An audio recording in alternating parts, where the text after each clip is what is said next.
नमस्कार। रघुनाथ विद्यालय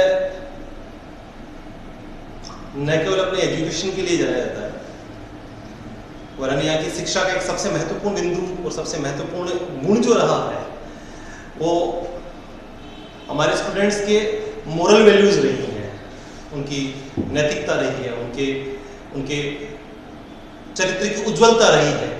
हमारा हमेशा से प्रयास रहा है हमारे रेगुलर स्कूल में या रेगुलर क्लासेज में कि हम बच्चों को मोरल वैल्यूज और मोरल एजुकेशन को लेके बातें करते रहे। हमारी प्रेयर असेंबली जब रेगुलर क्लासेज हुआ करती थी, कोरोना की वजह से काफ़ी लंबे समय से हमारी रेगुलर क्लासेज नहीं हो पा रही हैं, तो हमारी प्रेयर असेंबलीज में हम लोग इन चीज़ों पे बहुत बार डिस्कस किया करते थे। वीकली कम से कम एक बार इस बात पे हम लोग, हमारे रेगुलर टीचर्स जो थे या टीचर्स जो थे वो रेगुलरली इस बारे में बात किया करते थे।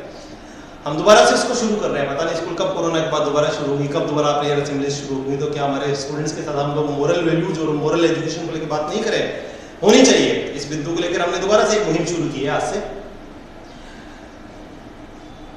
बिंदु आज जिस मुद्दे पे हम लोग बात कर रहे हैं, मैं बता दूं, आज के बाद हर संडे को इस तरह के 2 से 3 मिनट का वीडियो आप लोगों के पास पहुंचेगा। और मेरा निवेदन है पेरेंट्स से और स्टूडेंट्स से कि बेटा इस चीज को जरूर देखें ताकि हम लोग अपनी मोरल एजुकेशन के साथ भी कंटिन्यू कर सकें, मोरल एजुकेशन हमें मिल सके, एक एथिक्स हमें डेवलप हो सके, अच्छी बातें हमारे पास आ सके। तो उसी मुद्दे पे हम लोग बात कर रहे हैं। बेटा एक शब्द होता है ईगो। क्या है ईगो? किसे कहते हैं ईगो? तो ईगो की अगर बात करते हैं हम लोग, तो ईगो एक्चुअली डेफिनेशन अलग अलग चलती रहती है। क्या है? अहंकार होता है, घमंड होता है, ये होता है, वो होता है, कई लोग अभिमान भी कहते हैं। मेरा मानना है ईगो जो है ना, उसकी डेफिनेशन बहुत सिंपल डेफिनेशन है। ईगो मीन्स होता है, घमंड होने का मतलब रहता है कि हम जो नहीं है उसको हम आधिकारिक रूप से अपने ऊपर ओवरलैप कर लेते हैं, अपने ऊपर मान लेते हैं, उसको आच्छादित कर लेते हैं। मतलब मैं जो नहीं हूं ना, मैं अपने आप को मानना शुरू कर देता हूं कि मैं वो हूं। ये एक कंट्रास्ट चल रहा है। जो मैं नहीं हूं उसको मान लेने की प्रबल सोच जो है वो ईगो है। और मेरा मानना है कि ईगो विश्व की, दुनिया की सबसे बड़ी बीमारी है। जिसमें ईगो आ गया वो खत्म हो गया है। क्या है ईगो? ठीक है ना। ईगो की वजह से हम लोग जो है वो जनरली आगे नहीं बढ़ पाते हैं, हम लोग दूसरों से कट ऑफ हो जाते हैं, हम लोग दूसरों के साथ अच्छे संबंध नहीं बना पाते हैं, हमारे हार्मोनियस रिलेशंस जो होते हैं वो जनरली खत्म हो जाते हैं। मैं एग्जांपल देता हूं। ईगो जनरली होता है मैं ये हूं, मैं वो हूं। क्या है मैं कुछ नहीं होता है बेटा।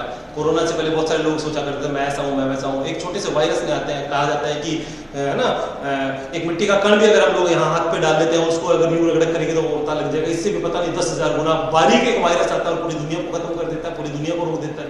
महाशक्तियां मिलकर उसको खत्म नहीं कर पा रही है, सारी दुनिया को उसने रोक रखा है। ठीक है ना। क्या है ईगो? एक वायरस के सामने हमें कुछ नहीं है। ठीक है। एक बहुत शानदार टीचर है जिनको इस बात का घमंड है कि मेरे बराबर कोई सब्जेक्ट नहीं जानता है, मेरे बराबर किसी को ज्ञान नहीं है। ठीक है ना। और उनमें ये मैं एक्स हूं, मैं वाई हूं, मैं जेड हूं, मेरे बराबर किसी को ज्ञान नहीं है। सडनली गुरुजी चल रहे हैं, चलते चलते ठोकर लगती है, नीचे गिर जाते हैं, सिर में चोट लगती है, सब कुछ भूल जाते हैं। अब क्या है बेटा? कभी भी किसी चीज का घमंड नहीं करें, ईगो नहीं होना चाहिए। अच्छी बात है हमें ज्ञान है, अच्छी बात हमारे पास पैसे है, अच्छी बात हमारे पास रुतबा है, अच्छी बात हमारे पास पावर है, अच्छी बात हमारे पास प्रॉपर्टी है। ईगो नहीं होना चाहिए।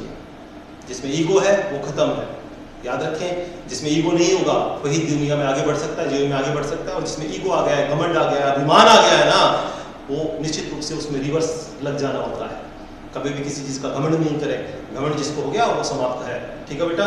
आज के लिए इससे बड़ी मोरल वैल्यू, मोरल एजुकेशन मैं आपको नहीं दे सकता हूँ। Thank you and have a nice day.